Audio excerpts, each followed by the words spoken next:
These men are in conference, a group problem-solving process that has its origin in the dawn of civilization, when tribal leaders gathered together to discuss ways of providing for the rest of the village. Group discussion is a process of sharing ideas or solving problems together in an organized way. I have to stress organization because without it, group discussion can turn into a verbal free-for-all. James.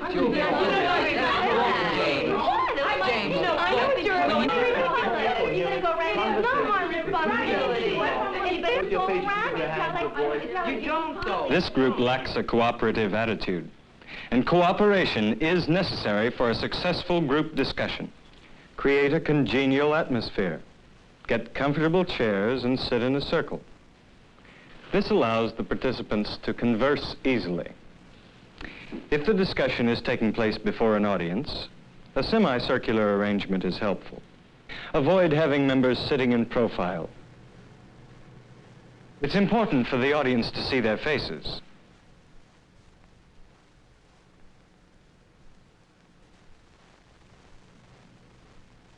The chairman opens the discussion by carefully phrasing the question to be discussed, simply, clearly, and impartially.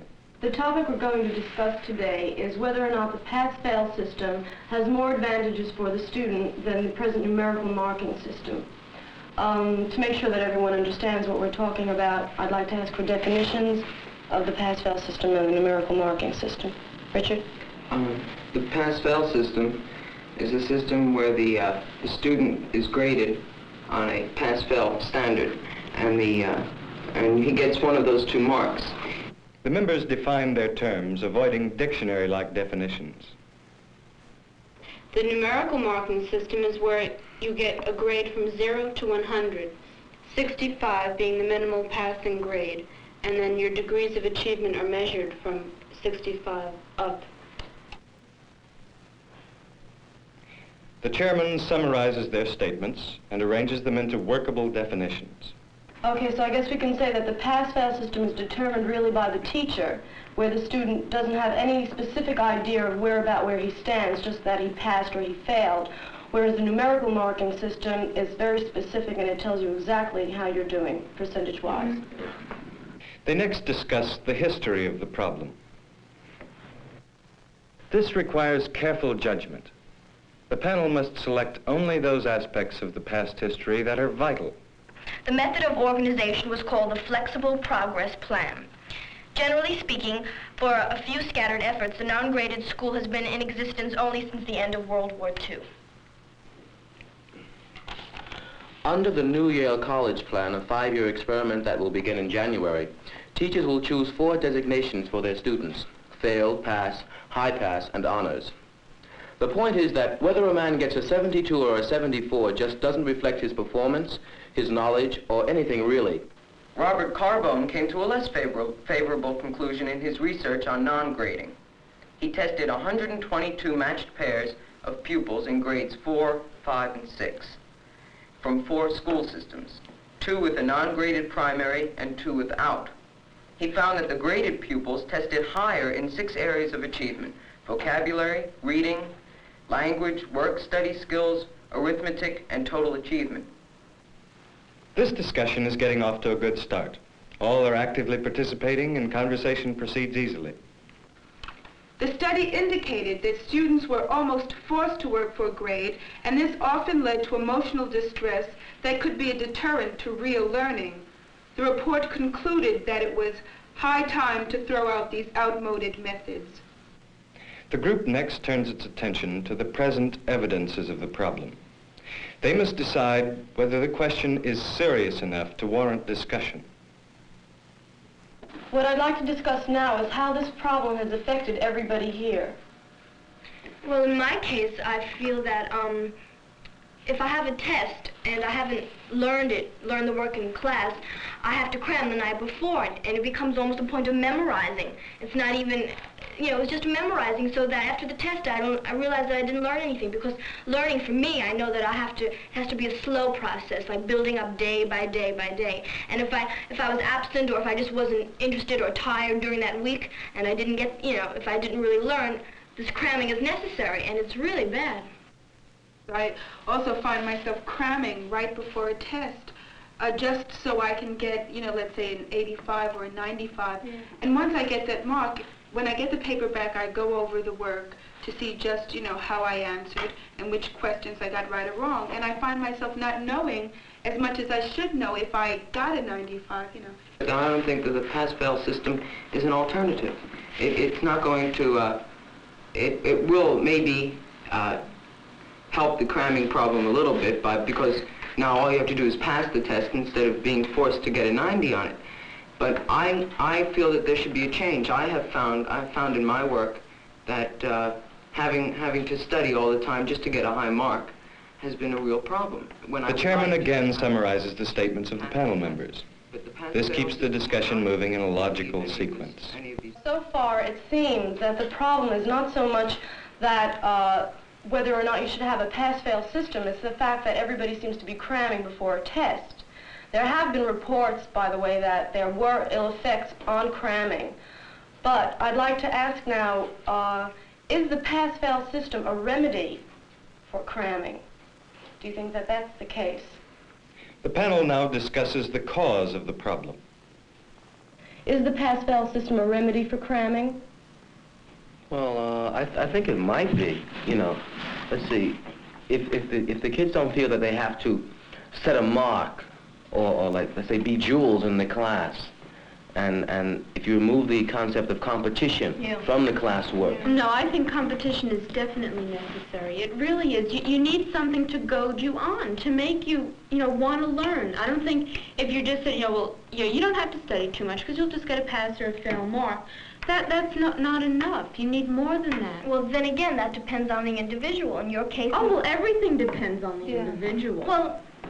Well, then, but I'm just saying in my case, we're talking about personal things now. In my case, competition does inspire me to a certain extent, but I think if I look at competition, if I look at freedom, I think that the freedom I'd be more inspired with this freedom behind me more than with just competition, because competition right away is such an unhealthy atmosphere. Yeah, that's what I was going to ask. Is competition healthy, and do you think it has anything to do with education? Observe how the chairman keeps the discussion moving by summarizing, clarifying points, rephrasing any ambiguous statements made by panel members, and asking pertinent questions. His job is important, but even more important is a cooperative, well-informed panel. Do you feel the change is necessary? Is it that important? Yes, if it is that important, then I don't see why they shouldn't try it. Well, not too much will change. The basic school system itself won't change. Like you're still going to have your own personal records. It'll still be marked down like, is this person a good student? Is he not a good student? It's just, will it eliminate the cramming problem? Will the students really be graded on their knowledge? If you know the work, if you've been doing all your work and you've been studying weeks beforehand, you won't have to cram.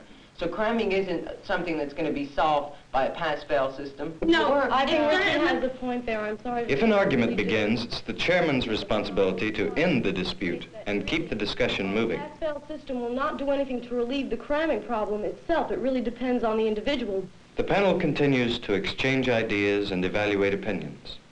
They avoid arguments by using tact and courtesy. There will always be competition, and there should always be competition. Well, But competition shouldn't be at such a high rate. I mean, when you're competing for numbers just to get, like, I have to get a higher mark than she does, it happens all the time in school. We see it every day. I see it in every class I go to. Well, one person will say, she's really not a smart girl. She only studies, and she's getting a high mark, and I'm naturally smart, so I should, obviously get a higher mark than she does. They're always competing, so much that it's really unhealthy. But I feel competition is necessary in anything you do. The discussion now progresses to its most important phase, the solution of the problem. Many groups find that they cannot as yet agree upon a solution, but may be able to eliminate major differences. Further research and discussion may ultimately lead to a mutually agreeable solution. I think we've reached the point where we all agree basically on one thing, that changing the system would have a great effect on how the student would work. Do you all agree on that? Yeah. Okay, now the problem is what attitude do you think the student will take towards his work? And this is also a very, controversial subject, so we won't bother going over that again. But I would like to say one thing. Are there any solutions, or are there any ways you could think of that we could put the new pass-fail system into effect, or would it, pay it all for us to do so? Well, I'm for the pass-fail system, and I think it would create a more relaxed and congenial atmosphere for the students to learn in. But I think the only way we can find out is by experimenting with it on a larger scale than what we've experimented, the reports we talked about today. Maybe like a whole state should try the pass-fail system versus the numerical system and see what happens among the students.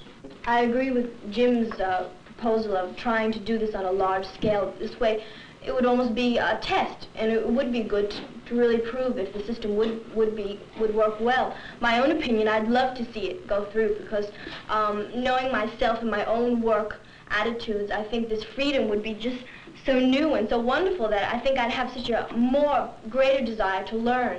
But it shouldn't stop there. We just couldn't have pass or fail. We have to change the system, the present system, a great deal. It would have to go into entrance exams and colleges. We just couldn't end it with high schools, because it wouldn't fit. It just wouldn't gel with the rest of the system as it is now. This is often the longest phase of the group discussion process. Each solution must be evaluated. Is it practical to put such a solution into effect? If we do have the pass-fail system, I don't think it'll be just enough to have the marks pass and fail. We'll need a mark for the superior student who really wants to be recognized. So I think we should have a pass, a fail, and outstanding, let's say, in honors, so that way everyone is recognized. When they finally reach an agreement, the chairman, with the aid of the panel, summarizes the most important aspects of the solution. So far, the solutions that have been discussed is that we should test the pass-fail system statewide. Also, that by testing it also include the fact that the students would have a chance to prove whether they're outstanding or honor students besides passing or failing the course. I suggest that we form a committee. This group has the power to put their solution into action. They will select several individuals or a committee to put the plan into effect, and if necessary, provide the committee with funds. Group discussion plays a vital role in our society today. The daily operations of business, education, and government are directed by groups of people meeting as committees, boards, and councils. We can all take an active part in society by learning to observe facts, formulate opinions, and exchange ideas freely within the framework of one of civilized man's most effective social tools, group discussion.